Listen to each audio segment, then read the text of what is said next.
What's going on, Chill Army? DeAndre7 here, and we're back with our little marathon for Pokemon Horizons, the episode discussions and all of that. So, yeah, like I said, been busy with college and other stuff related to the channel, and also my other channel, the Chill Army Podcast, which go subscribe to that. But we're back, sort of. We're back. Uploads are going to be a little more scarce.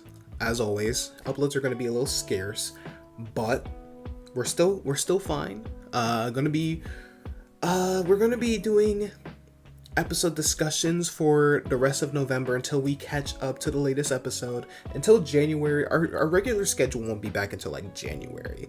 So, yeah, in case you guys are wondering why we're having like so many of these episode discussions, that's why.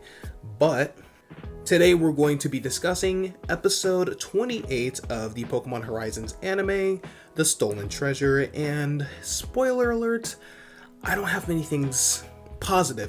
positive things to say about it.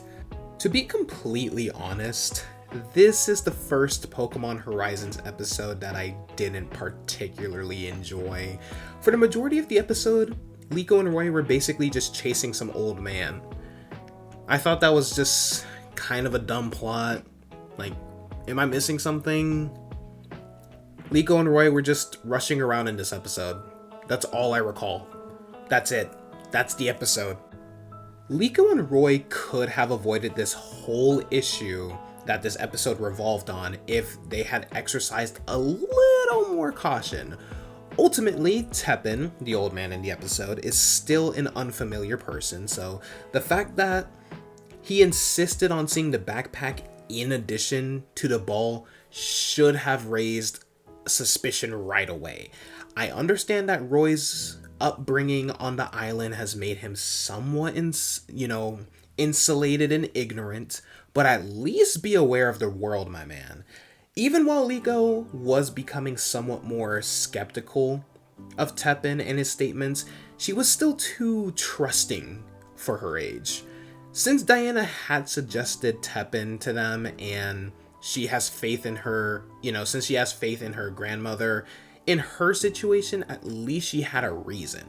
Since I honestly don't know why Free didn't think he was suspicious either, I guess I can't only blame Liko and Roy.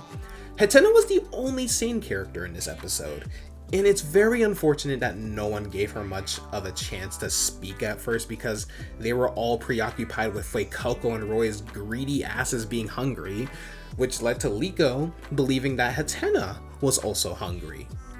Speaking of Freed, why does he or Captain Pikachu always have to come through to save the day at the end of some of these episodes? Like, seriously, wasn't the whole point of episode 7, which I believe was like the training episode, focused around Liko not always wanting to have to rely on Freed to solve her problems? If this continues, Captain Pikachu will essentially become a Deus Ex Machina. Nevertheless, I appreciated that Freed was excluded from the wild Pokeball goose chase for the majority of the episode because he had destroyed the market stands. That was at the very least a somewhat original approach to avoiding an excessive dependence on Freed. And it was actually quite funny, got a little chuckle out of me, so I don't mind that. Now, don't get me wrong, there are still some aspects of this episode that I enjoyed, even though I thought it was executed very poorly. First of all, Hatena finally used a move. She lifts a shovel with Confusion's help, cutting the bag that encircles Lampent. It's unfortunate that Liko didn't consider employing Hatena in battle while Wattrel, Fuecoco, and Sprigatito were fast asleep. Second, I thought Tepin received a good deal of punishment for his conduct, even though Diana almost burned him with her Alcremie, which that seems a little bit extreme, don't you think? Diana also utilized Bronzor as a kind of truth mirror, drawing on the legend surrounding its Pokedex entry from Pokemon Shield to highlight Tepin's past as a sincere trainer. Hopefully, he turns around at last. Third, there's some progress as Tepin turns out to be employed by a Pokeball craftsman rather than the explorers. Could they possibly know anything about the ancient Pokeballs? We'll just have to see the next episode to find out, I guess.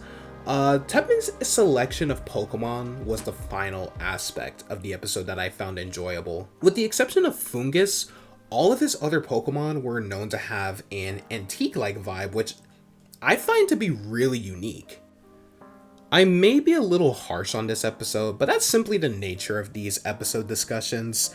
Not all things can be positive.